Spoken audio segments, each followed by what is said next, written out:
cover artist for the new Overstreet Guide with the Fine Avengers cover, a recreation of the John Buscema. Some Avengers 58 cover. Yeah. So why did you decide to do that particular image?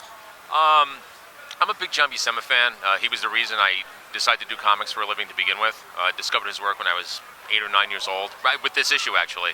And from that moment forward, decided that this is what I wanted to do. And when the Price Guide offer came up to do the cover, I thought a nice retro cover would be really cool to help celebrate the Avengers, and it seemed like a perfect choice for the painting.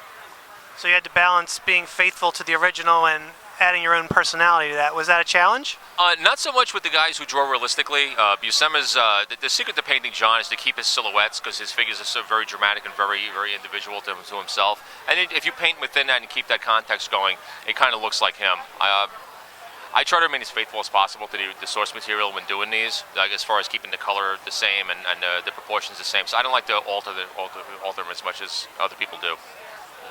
So you're a longtime fan of the guide, and I understand you've been there almost since the beginning. So tell us about the first one you got. I worked at a comic store back in 1975 when issue 5 came out with the Kubrick cover. So that was the first one that I ever actually bought, and I remember all of them since then. So yeah, I go way back. So it's like a dream come true to add your name to that pantheon of artists. It is actually, because it always seemed like you had made it in the industry if you were chosen to do a Price Guide cover, and I've always considered it more of an award than a job, and finally be chosen to do one is just a big thrill for me. So how long did it take you to paint this piece? I guess it took about a week altogether. It's a little that's probably longer than I thought it would, but I was a little intimidated but with the job, because I wanted to remain faithful to the cover and have people who like the original cover like it as much as they did that one. So I slowed down and took my time and kind of really thought it out as I was doing it to make sure that it resembled the original cover as much as possible. So you take the time to like reread the insides and look that over. I know those books by heart.